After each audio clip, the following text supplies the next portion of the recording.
Assalamualaikum warahmatullahi wabarakatuh. Selamat siang teman-teman semua dan Ibu Miss Nasyam selaku dosen pengampu mata kuliah kewarganegaraan. Perkenalkan, saya Zulfa Diasa selaku moderator pada diskusi kita hari ini.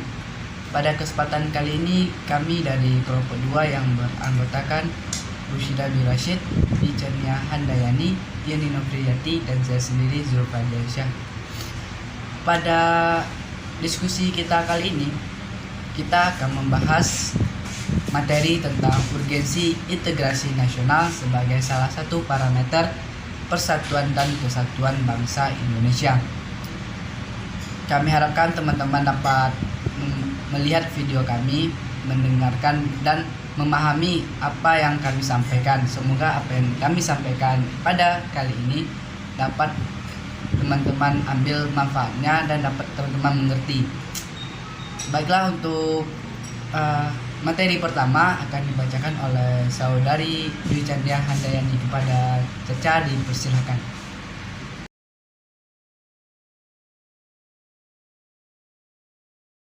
Baiklah, di sini saya Dichania Handayani dengan nomor BP 2010811027. Pada topik kali ini kita akan membahas materi tentang urgensi integrasi nasional sebagai salah satu parameter persatuan dan kesatuan bangsa. Baiklah, di sini saya akan menjelaskan materi tentang konsep dan urgensi integrasi nasional. Yang pertama yaitu makna integrasi nasional. Secara etimologi, integrasi nasional adalah studi yang mempelajari tentang asal-usul kata, sejarahnya, dan perubahan yang terjadi pada kata itu. Sedangkan secara terminologi dapat diartikan penggunaan kata sebagai salah satu istilah yang telah dihubungkan dengan konteks tertentu.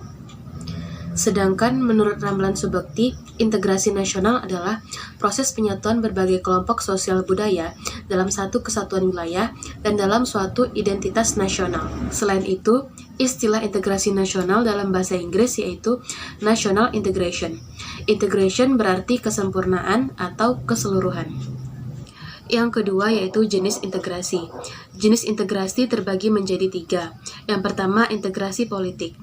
Integrasi politik terbagi lagi menjadi 2 bagian, yaitu vertikal dan horizontal.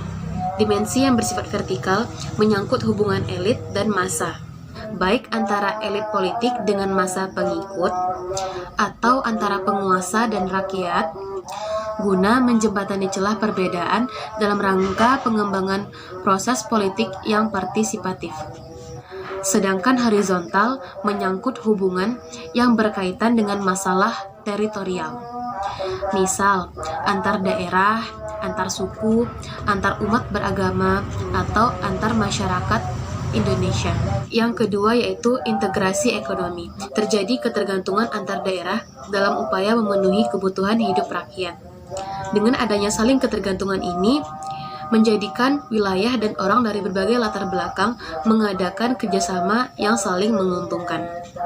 Di sisi lain, integrasi ekonomi adalah penghapusan atau pencabutan hambatan antar daerah yang memungkinkan ketidaklancaran hubungan antara keduanya. Misalnya, peraturan, norma dan prosedur, pembuatan aturan bersama, dan lain sebagainya. Yang ketiga yaitu integrasi sosial budaya. Integrasi ini merupakan penyesuaian unsur-unsur yang berbeda dalam masyarakat sehingga menjadi satu kesatuan. Unsur-unsur yang berbeda tersebut meliputi ras, agama, etnis, bahasa, kebiasaan, dan sistem nilai. Yang ketiga yaitu pentingnya integrasi nasional. 1. Pemerintah kolonial Belanda tidak pernah memikirkan perlunya membangun kesetiaan nasional atau semangat kebangsaan. Mereka hanya membangun kesetiaan pada penjajah untuk kepentingan integrasi pribadi kolonial. Jadi, kita perlu menumbuhkan kesetiaan nasional melalui pembangunan integrasi bangsa. Yang kedua, integrasi dapat berguna untuk menciptakan kesetiaan baru terhadap identitas baru yang diciptakan. Misal, semboyan nasional, simbol negara, ideologi nasional, dan masih banyak lagi. Yang keempat yaitu integrasi versus disintegrasi. Jika integrasi berarti penyatuan, keterpaduan antara elemen atau unsur yang ada di dalamnya, disintegrasi dapat diartikan sebagai ketidakpaduan, keterpecahan, antara unsur yang ada di dalamnya. Atau dengan kata lain, disintegrasi bangsa adalah memudarnya kesatupaduan antara kelompok yang ada dalam suatu bangsa yang bersangkutan.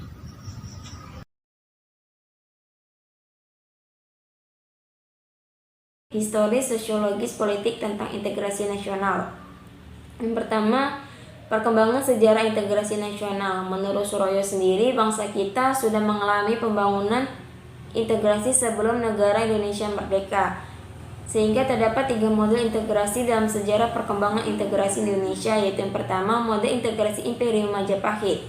Model integrasi pertama ini bersifat kemaharajaan dan berstruktur konsentris, sehingga terdapat 3 konsentrasi kerajaan Majapahit sendiri. Yang pertama yaitu wilayah inti kerajaan, dan yang kedua yaitu wilayah di luar Jawa yang merupakan kerajaan-kerajaan otonom, dan yang terakhir yaitu negara-negara sahabat di mana Majapahit menjalin hubungan diplomatik dan hubungan dagang. Yang kedua yaitu model integrasi kolonial. Model integrasi kedua ini lebih tepat disebut dengan integrasi atas wilayah Hindia Belanda yang baru sepenuhnya dicapai. Mereka membangun integrasi wilayah dengan menguasai maritim. Yang ketiga yaitu model integrasi nasional Indonesia. Model ini berbeda dengan integrasi model kedua karena integrasi model yang kedua kan dimaksudkan agar rakyat jajahan mendukung pemerintah kolonial melalui penguatan birokrasi kolonial dan penguasaan wilayah. Sedangkan integrasi model yang ketiga ini dimaksudkan untuk membentuk kesatuan yang baru, yakni bangsa Indonesia yang merdeka, memiliki semangat kebangsaan yang baru dan kesadaran kebangsaan yang baru. Yang kedua yaitu pengembangan integrasi di Indonesia. Yang pertama yaitu adanya ancaman dari luar. Ancaman dari luar dapat menciptakan integrasi masyarakat. Masyarakat akan bersatu meskipun berbeda suku, agama, dan ras ketika akan menghadapi musuh bersama. Contohnya yaitu ketika penjajah Belanda ingin kembali ke Indonesia, masyarakat Indonesia bersatu padu melawannya sehingga Belanda tidak jadi kembali ke Indonesia. Yang kedua yaitu gaya politik kepemimpinan. Gaya politik para pemimpin bangsa dapat menyatukan dan mengintegrasikan masyarakat bangsa tersebut. Pemimpin yang karismatik, dicintai oleh rakyatnya dan mempunyai jasa-jasa besar umumnya mampu menyatukan bangsanya yang sebelumnya tercerai-berai. Misalnya yaitu Nelson Mandela dari Afrika Selatan yang berhasil menangani masalah diskriminasi warna kulit di Afrika Selatan. Yang ketiga yaitu kekuatan lembaga-lembaga politik. Lembaga politik juga dapat menjadi sarana pemersatu masyarakat, misalnya birokrasi. Yang keempat yaitu ideologi nasional. Ideologi merupakan sekelompok nilai yang diterima dan disepakati. Ideologi juga memberikan visi dan beberapa panduan bagaimana cara menuju visi dan tujuan itu. Jika suatu masyarakat menerima satu ideologi yang sama, maka memungkinkan masyarakat tersebut bersatu, walaupun banyak sekali perbedaan di antara masyarakat tersebut. Bagi bangsa Indonesia, nilai bersama yang dapat digunakan untuk mempersatu masyarakat Indonesia adalah Pancasila. Pancasila merupakan nilai sosial bersama yang bisa diterima oleh seluruh masyarakat Indonesia. Nilai bersama tidak harus berlaku secara nasional. Di beberapa daerah di Indonesia terdapat nilai bersama. Dengan nilai itu, kelompok-kelompok masyarakat di daerah tersebut bersedia untuk bersatu. Misalnya adalah Pela Gadong sebagai nilai bersama yang dijunjung tinggi oleh masyarakat Maluku. Selanjutnya yaitu kesempatan pembangunan ekonomi. Pembangunan ekonomi merupakan salah satu hal yang sangat penting untuk menyatukan bangsa Indonesia. Jika pembangunan ekonomi suatu bangsa berhasil dan menciptakan keadilan, maka masyarakat bangsa tersebut bisa menerima sebagai satu kesatuan. Namun, jika ekonomi menghasilkan ketidakadilan, maka muncul kesenjangan atau ketimpangan. Oleh karena itu, diperlukan suatu pembangunan ekonomi yang merata sehingga hubungan dan integrasi antar masyarakat akan semakin mudah tercapai.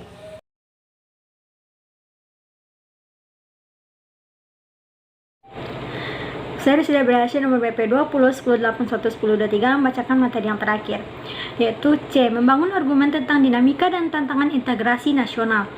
Integrasi Bangsa tanggal 15 Agustus 2005 melalui MOU Memorandum of Understanding di Vantaa, Finlandia. Pemerintah Indonesia berhasil secara damai mengajak gerakan Aceh Merdeka atau yang disebut GAM untuk kembali bergabung dan setia memegang teguh kedaulatan bersama Negara Kesatuan Republik Indonesia. Proses ini telah berhasil menyelesaikan kasus disintegrasi yang terjadi di Aceh sejak tahun 1975 sampai dengan tahun 2005. B. Integrasi wilayah. Melalui Deklarasi Juanda tanggal 13 Desember 1957, pemerintah Indonesia mengumumkan kedaulatan wilayah Indonesia, yakni lebar laut teritorial seluas 12 mil, diukur dari garis yang menghubungkan titik-titik ujung yang terluar pada pulau-pulau negara Indonesia. Dengan deklarasi ini, maka terjadi integrasi wilayah teritorial Indonesia. Wilayah Indonesia merupakan satu kesatuan wilayah dan laut, tidak lagi merupakan pemisah pulau, tetapi menjadi penghubung pulau-pulau Indonesia. Integrasi nilai. Nilai apa yang bagi bangsa Indonesia merupakan nilai integratif? Jawabannya adalah Pancasila. Pengembangan Pancasila sebagai nilai integratif terus-menerus dilakukan, misalnya melalui kegiatan pendidikan Pancasila, baik dengan mata kuliah perguruan tinggi dan mata pelajaran di sekolah. Melalui kurikulum 1975, diberikannya mata pelajaran pendidikan moral Pancasila atau PMP di sekolah. Saat ini melalui kurikulum 2013, terdapat mata pelajaran PPKN. Melalui pelajaran ini, Pancasila sebagai nilai bersama dan sebagai dasar filsafat negara disampaikan kepada generasi muda. D. Integrasi elit massa. Dinamika integrasi elit massa ditandai dengan seringnya pemimpin mendekati rakyatnya melalui berbagai kegiatan, misalnya kunjungan ke daerah, temu kader, PKK, dan kontak pos presiden. Kegiatan yang sifatnya mendekatkan elit dan massa akan menguatkan dimensi vertikal integrasi nasional. E. Integrasi tingkah laku atau perilaku integratif. Mewujudkan perilaku integratif dilakukan dengan pembentukan lembaga-lembaga politik dan pemerintahan termasuk birokrasi. Dengan lembaga dan birokrasi yang terbentuk, maka orang-orang dapat bekerja secara integratif dalam suatu aturan dan pola kerja yang teratur, sistematis, dan bertujuan. 2. Tantangan dalam membangun integrasi. Dalam upaya mewujudkan integrasi nasional Indonesia, tantangan yang dihadapi datang dari dimensi horizontal dan vertikal. Dalam dimensi horizontal, tantangan yang ada berkenaan dengan pembelahan horizontal yang berakar pada perbedaan suku, agama, ras, dan geografi. Sedangkan dalam dimensi vertikal, tantangan yang ada adalah berupa celah perbedaan antara elit dan massa, di mana latar belakang pendidikan kekotaan menyebabkan kaum elit berbeda dari massa yang cenderung berpandangan tradisional. Terkait dengan dimensi horizontal ini, salah satu persoalan yang dialami oleh negara-negara berkembang termasuk Indonesia dalam mewujudkan integrasi nasional adalah masalah primordialisme yang masih kuat. Titik pusat goncangan primordial biasanya berkisar pada beberapa hal, yaitu masalah hubungan darah atau kesukuan, jenis bangsa atau ras, bahasa daerah, agama, dan kebiasaan. Masih besarnya ketimpangan dan ketidakmerataan pembangunan dan hasil-hasil pembangunan dapat menimbulkan berbagai rasa tidak puas dan kepuasan di masalah sara, suku, agama, ras, dan antar golongan. Gerakan separatisme dan kedaerahan, demonstrasi, dan unjuk rasa. Hal ini bisa berpeluang mengancam integrasi horizontal di Indonesia. Terkait dengan dimensi vertikal, tantangan yang ada horizontal lebih menonjol daripada dimensi vertikalnya. Terkait dengan dimensi horizontal ini, salah satu persoalan yang dialami oleh negara-negara berkembang, termasuk Indonesia, dalam mewujudkan integrasi nasional adalah masalah primordialisme yang masih kuat. Titik pusat goncangan primordial biasanya berkisar pada beberapa hal, yaitu masalah hubungan darah, kesukuan, jenis bangsa, ras, bahasa daerah, agama, dan kebiasaan. Masih besarnya ketimpangan ketidakmerataan pembangunan dan hasil pembangunan dapat menimbulkan berbagai rasa tidak puas dan kepuasan di masalah sara, gerakan separatisme dan kedaerahan, demonstrasi, dan unjuk rasa. Ini bisa berpeluang mengancam integrasi horizontal di Indonesia. Teman-teman, itulah materi yang dapat kelompok kami sampaikan, yang kami berikan kepada teman-teman. Mungkin di sini saya akan mencoba menarik kesimpulan dari apa yang telah dibahas oleh teman-teman saya tadi. Integrasi nasional berasal dari kata integrasi dan nasional. Integrasi berarti memberi tempat dalam suatu keseluruhan.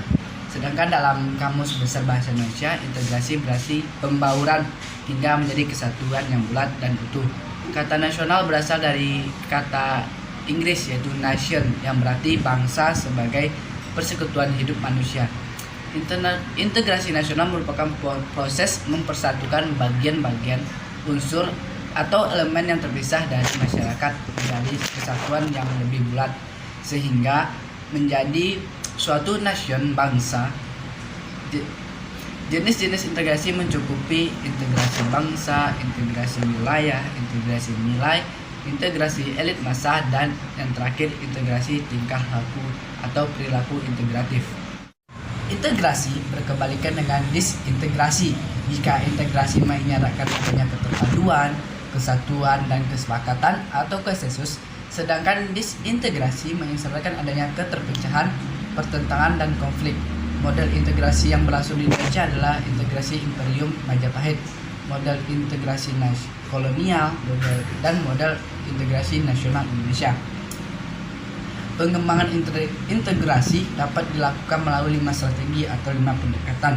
Yang pertama, adanya ancaman dari luar. Yang kedua, gaya politik kepemimpinan. Yang ketiga, lembaga-lembaga politik.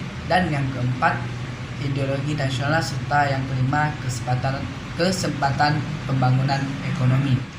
Integrasi bangsa diperlukan guna membangkitkan kesadaran akan identitas bersama, menguatkan identitas nasional, serta membangun persatuan bangsa.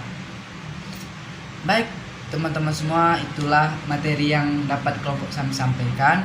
Terima kasih atas perhatian dan kerjasama teman-teman semua. Kami dari kelompok 2 mohon maaf jika ada kesalahan. Kami sudahi diskusi pada hari ini. Wassalamualaikum warahmatullahi wabarakatuh.